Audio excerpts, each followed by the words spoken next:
Good morning, Crable Mennonite School. Today's Thursday, February 24th, and I'm Miguel. And I'm Andrew. We're nearing the end of February, which means spring is around the corner. We've also made it almost exactly 2/3 of the way through the school year. Last week we finished our spiritual emphasis week. Our speaker Austin taught us about the book of Colossians. He reminded us that it is only through Jesus that we are saved, and that he is the one that gives us our identity and worth.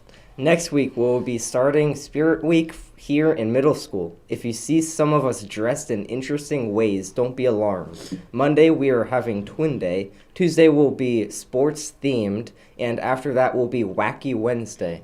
Yesterday, we got a little taste of spring as the temperature rose to almost 60 degrees. It doesn't look like we'll be as lucky today, but to get the official forecast, we'll hand it over now to Nathan. Good morning. It's 30 degrees Fahrenheit with cloudy weather. Today's high is 37, much colder than yesterday, and low at 32. Currently, the probability of precipitation is low, but that'll gradually rise as the day goes on. We have north winds, 5 miles an hour, feels like 25 degrees. It's currently dry, but we're going to be seeing the humidity increasing towards sunset.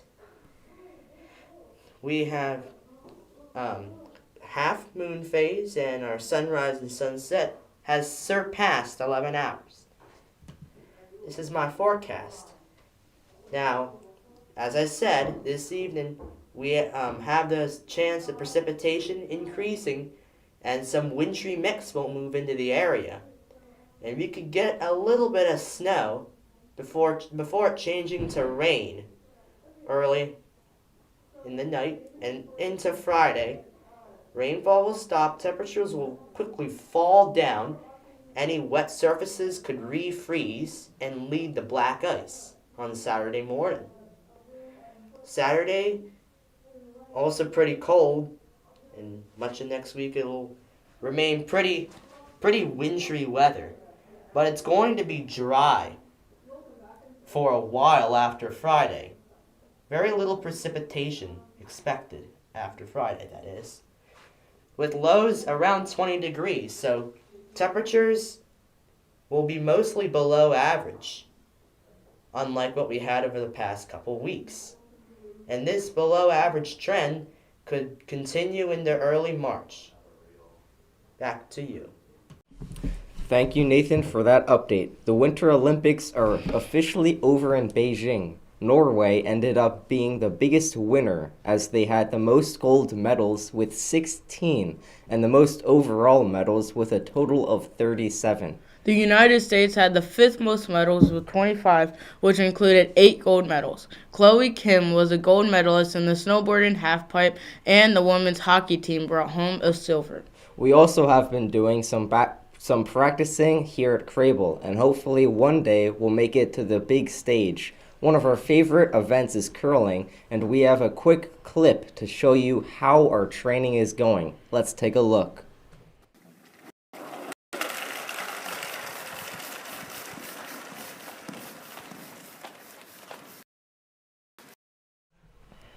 We will keep you updated on our quest for a gold medal. Well, this past week we have a pretty rare day where the date was 2-2-2-2. What made it even more unique was that this day fell on a Tuesday. There were many ways to commemorate such a unique day, including in grade number 2 with Mrs. Stephan and Mrs. Shelley. You may have even seen these two teachers and their students wearing tutus, tube socks, and ties that day.